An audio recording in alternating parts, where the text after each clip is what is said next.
हम बात कर रहे हैं हीनता की। इसको विस्तार से समझाने के लिए मैं आपको एक कहानी सुनाता हूं। एक बार पिता पुत्र दोनों साथ मिलकर दूर के शहर में अपना गधा बेचने जा रहे थे।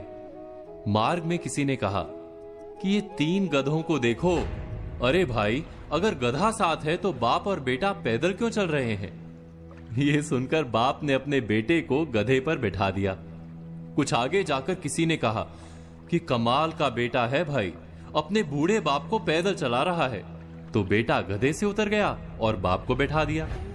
कुछ दूर जाकर किसी की बात सुनी, भाई कमाल का बाप है, अपने बेटे को पैदल चला रहा है। यह सुनकर बाप बेटे दोनों गधे पर बैठ गए। फिर आगे चलकर किसी ने कहा, बेचारे गधे की तो किसी को फिक्र ही नहीं। यह सुनकर बाप बेटे ने तय किया कि हम ही गधे को उठा लेते हैं। जब उन्होंने गधे को कंधे पर उठाने की कोशिश की तो गधे ने भड़क कर लात मारी, दोनों की पसलियां तोड़ दी और भाग गया। हीन भावना से बंधे लोग क्या ऐसे नहीं जीते? कभी कभी हमारे सारे निर्णय लोगों की धारणाओं पर आधारित होते हैं। हम यही विचार करने में जीवन बिता देते हैं कि समाज क्या कहेगा। अपने जीवन का प्रवाह लोगों की बातें सुनकर बदलते रहते हैं। ऐसी हीन भावना हमें जीवन में सफल नहीं होने देती। क्या ये सत्य नहीं? ये सत्य है कि समाज से उत्तम कोई दर्पण नहीं। अपने आप का परिचय प्राप्त करने के लिए समाज के दर्पण में पड़ने वाले हमारे प्रतिबिंब को देखना अत्यंत आवश्यक है।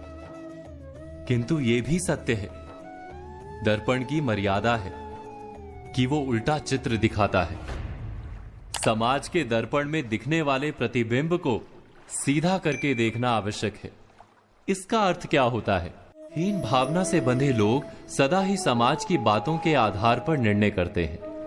इससे उलट श्रेष्ठता से बंधे लोग समाज की बात सुनने से बिल्कुल इनकार करते हैं, सिर्फ अपनी ही बुद्धि पर भरोसा करते हैं। दोनों ही क्या भूल नहीं कर रहे? इस भूल का उपाय क्या है? बहुत सरल सा उपाय है। हम जितना समाज के दृष्टिकोण को महत्व देते हैं उतना ही अपने दृष्टिकोण को महत्व दें।